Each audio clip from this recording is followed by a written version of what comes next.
Topic number 3, what is matter. तो इसका quick answer है anything that has mass and occupies space. आपके इर्द गिर्द नजर आने वाली हर वो चीज जिसका मैस है और जिसने जगह घेरी हुई है वो मैटर है। तो इसकी जो प्रॉपर डेफिनेशन है अगर मैं उसकी तरफ जाता हूं तो ये कुछ यूं है कि भाई matter is anything that has mass and occupies space, that means has volume. हर वो चीज जिसका मैस हो और जिसने स्पेस को ऑक्युपाई किया हो यानी जगह घेरी हो, जिसका वॉल्यूम हो, जिसको जहां रखें उसकी जगह कोई और चीज ना रखी जा सके, तो इसका मतलब है कि इसने जगह घेरी हुई है, तो ये मैटर है। इसी तरह अगर किसी चीज का मैस है और उसको मैस को हम मेजर भी कर सकते हैं, यानी उसको उसका वेट हम मालूम कर सकते हैं 100 ग्राम, 200 ग्राम, 300 ग्राम, तो और उसने जगह भी घेरी हो तो फिर वो कुछ इट टेक्स अप रूम, तो कुछ वॉल्यूम जो है वो ले लेती है, कुछ जगह वो जो है ऑक्युपाई कर लेती है। जैसे मैंने बताया कि फिर उसकी जगह कुछ और नहीं रखा जा सकता। जैसे अगर हम एक कमरे में फर्श से लेकर छत तक पूरे कमरे को हम बॉक्सेस के साथ भर दें, तो अब वो पूरी जगह जो है वो उन बॉक्सेस ने घेर ली है, अब मजीद हम यहाँ कुछ और नहीं रख सकते। सो ये है ऑक्युपाई स्पेस का मतलब कि भाई वो उन्होंने जगह घेर ली है और अब वो जगह ऑक्युपाई हो चुकी है, तो अब उसकी जगह हम कुछ और नहीं रख सकते। So that is matter. So all those things which have mass and occupy space are matter. अब कुछ की प्रॉपर्टीज ऑफ मैटर है। मैटर की कुछ जरूरी बातें हैं, निशानियां हैं मैटर्स की। वो निशानियों में सबसे पहले ये है कि भाई इनका मैस होता है। जब उनको आप उठाएंगे तो आपको भारी महसूस होंगे, आपको वजनी महसूस होंगे, और उस मैस को हम मेजर कर सकते हैं डिफरेंट बैलेंस यूज करते हुए। ऑक्युपाई स्पेस यानी उन्होंने जगह घेरी होती है और वो जगह उनकी बॉडी के हिसाब से होती है। कुछ क्यूबिकल हैं, कुछ सर्कुलर हैं, कुछ रेक्टेंगुलर हैं। और फिर made up of tiny particles, जो मैटर होता है वो छोटे छोटे पार्टिकल्स यानी एटम्स, आयंस, मॉलिक्यूल्स के साथ मिलकर के बना होगा। और can exist in different states, matter मुख्तलिफ स्टेट्स में एग्जिस्ट कर सकता है। आगे चल के उसके ऊपर मजीद बात करते हैं, जैसे सॉलिड, लिक्विड, गैस और प्लाज्मा। ये 4 स्टेट्स हैं मैटर की जिसमें ये एग्जिस्ट कर सकता है। अच्छा जी, एग्जाम्पल्स ऑफ मैटर में अगर हम बात करें तो सॉलिड की अगर बात करें तो पत्थर है, रॉक है, ये सॉलिड फॉर्म है मैटर की। पानी लिक्विड फॉर्म है मैटर की। इसी तरह गैस, जो कि हम बलून के अंदर अगर हवा भरते हैं वो एयर है, तो ये एयर जो है ये गैसियस फॉर्म है मैटर की। इसी तरह दरख्त हैं, पेंसिल है, बुक है, all of these have mass and occupy space. अच्छा, इसके बाद अगर हम बात करें कि भाई व्हाट इज नॉट मैटर, ये तो हो गया मैटर। अब मैटर क्या नहीं है, कौन सी ऐसी चीजें हैं जिनको हम मैटर नहीं कह सकते। तो भाई ऐसी चीजें जिनका ना मैस होता है ना जगह घेरती हैं, उनको हम मैटर नहीं कहते। ठीक है, इनको अगर हम मैटर को फिजिकल कहें तो इनको हम मेटाफिजिकल कहेंगे, यानी ये फिजिकल से बाहर, बियॉन्ड फिजिकल चीजें हैं। जैसे रोशनी है तो रोशनी का ना कोई मैस होता है ना ही वो जगह घेरती है। वो अलग बात है कि अगर हम इनको माइक्रोस्कोपिक लेवल पे या नैनो स्केल लेवल पे जाकर देखें, क्वांटम फिजिक्स में जाकर देखें, तो कहेंगे भाई कुछ चीजें हैं।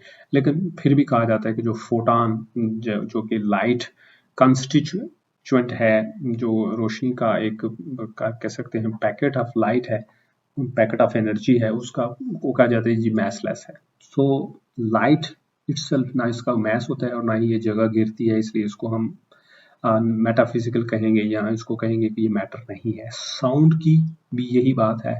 थॉट्स, जो आपके जहन में ख्यालात आते हैं अच्छे या बुरे, उनका भी कोई मैस और वो जगह नहीं घेरती। एनर्जी है, हीट भी कोई जगह नहीं घेरती है, और ठीक है लाइट भी कोई जगह नहीं घेरती है। So heat and light both are form of energy, तो ये भी कोई मैटर नहीं है। हाँ, आल्दो हम अगर हम स्पेशल थ्योरी ऑफ रिलेटिविटी देखें तो उसमें वो कहता है जी energy and mass are interconvertible, तो वो एक अलग बहस है, उसमें भी हम जाएंगे, उसके ऊपर भी तफसील से बात करेंगे।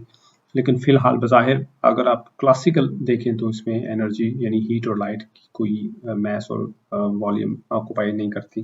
तो these can be perceived or measured indirectly, but they do not have mass and do not occupy space. इनको हम परसीव कर सकते हैं, देख सकते हैं, इनडायरेक्टली मेजर कर सकते हैं, लेकिन इनका मैस नहीं होता और ये जगह भी नहीं घेरती।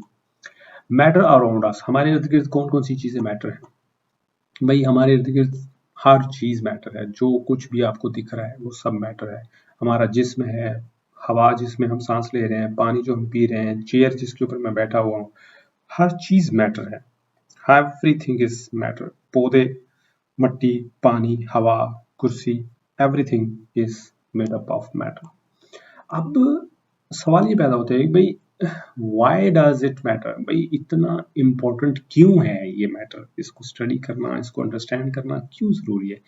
भाई इसलिए understanding matter is the first step in studying chemistry and the natural world. आपके इर्द गिर्द की जो दुनिया है और इसको और केमिस्ट्री को, अगर आप उनकी केमिस्ट्री को, आपके इर्द गिर्द की दुनिया और आपके इर्द गिर्द की दुनिया में क्या क्या चीजें हैं उनकी केमिस्ट्री को अगर आप समझना चाहते हैं तो मैटर पहली सीढ़ी है भाई, पहला स्टेप है, ठीक है। और इसी तरह helps us understand the materials around us, हमारे इर्द गिर्द की चीज़ों को समझने में मदद करती है। helps us create new useful substances, हमारे इर्द गिर्द की बेशुमार नई चीज़ें, यूजफुल चीज़ें में बनाने में हमारी मदद करती है। helps us solve real life problem, बेशुमार प्रॉब्लम्स हैं वो मेडिसिन के रिलेटेड हैं, वो एग्रीकल्चर इंडस्ट्री के साथ रिलेटेड हैं, उनको सॉल्व करने में हमारी हेल्प करती है। इसी तरह जो हमारी साइंटिफिक नॉलेज है उसमें केमिस्ट्री और फिर मैटर एक फाउंडेशन का काम करती है।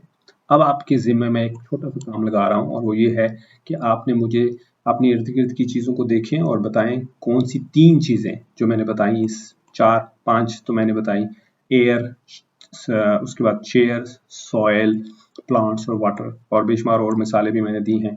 अब आप इनके अलावा 3 ऐसी मुझे एग्जांपल्स दें जो मैटर हैं और 2 ऐसी एग्जांपल्स दें जो मैटर नहीं है। ये कमेंट सेक्शन में आपने मुझे बताना है और फिर हम उसके ऊपर मजीद भी बहस करेंगे, डिस्कशन करेंगे। तो आज के दिन का जो हमारा आखिरी लाइन है वो क्या है कि भाई matter is anything that has mass and takes up space. हर वो चीज़ जिसका मास होता है और जिसने जगह घेरी होती है उसको हम मैटर कहते हैं। Everything physical in the universe is made up of matter. हर वो चीज़ जो आपको दिख रही है वो मैटर से बनी हुई है। तो आज के लिए इतना ही। अगले टॉपिक में हम मजीद बात करेंगे, इसी सीरीज को लेकर के हम चलेंगे और ये सीरीज आपको कैसी लग रही है इसके बारे में आप अपनी राय भी दें, इसमें क्या बेहतरी लेकर आए, क्या इसमें चेंजेस लेकर आए और इससे आप कितना सीख रहे हैं ये हमें बताएं। और जो मैं क्वेश्चंस आपको एंड पे दे रहा हूँ वो आप ज़रूर उसके ऊपर सोचें और उनके बारे में हम अपना फीडबैक हमें बताएं। Thank you very much for watching. Next topic number 4 में दोबारा मुलाकात होगी, तब तक के लिए गुड बाय।